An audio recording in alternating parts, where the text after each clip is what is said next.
நம்ம எங்கே இருக்கோன்னா கோவிலில் இருக்கோம். பாருங்கள், பிள்ளையார் கல்யாணம் ஆச்சுன்னு சொல்கிறாங்க.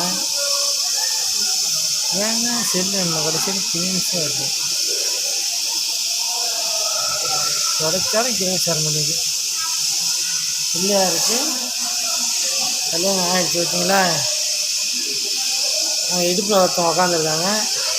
பிள்ளையாருக்கு கல்யாணம் ஆகிடுச்சு ஆகுன்னு சொன்னாங்கன்னா நம்பாதீங்க. பிள்ளையாருக்கு கல்யாணம் ஆகிடுச்சிங்க, உட்கார வச்சுருக்காரு.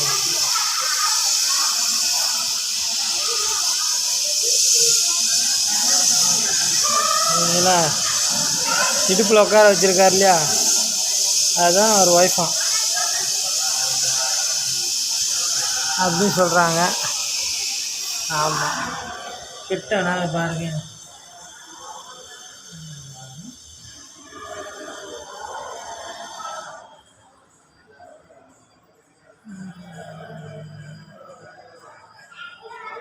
பார்த்துட்டிங்களா, பிள்ளையாருக்கு கல்யாணம் ஆகிடுச்சு. சரிங்களா, இது என்ன வரும்னா நெற்குன்றமோ தெற்குன்றமோ அந்த இடத்துல அந்த பிள்ளையார் கோயில் இருக்குது. அம்மன் மாரியம்மன் கருமாரியம்மன் இருக்காங்க. கோயிலுக்கு வந்திருக்கோம்.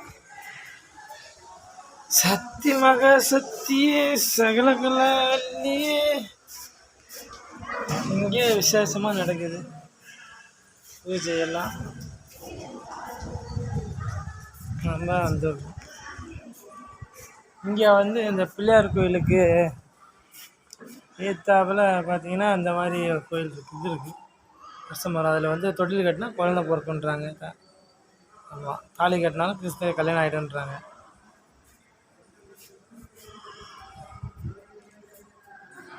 நம்மளோட எத்தனையோ பேர் தள்ளிட்டோம். அது சும்மா டெல்லி கல்யாணம், இதுதான் ஒரிஜினல் கல்யாணம்.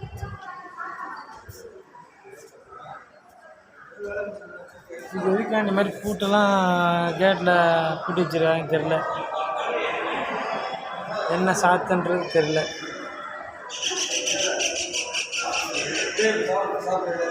அம்மாள் இப்படி தான் இருக்கும்.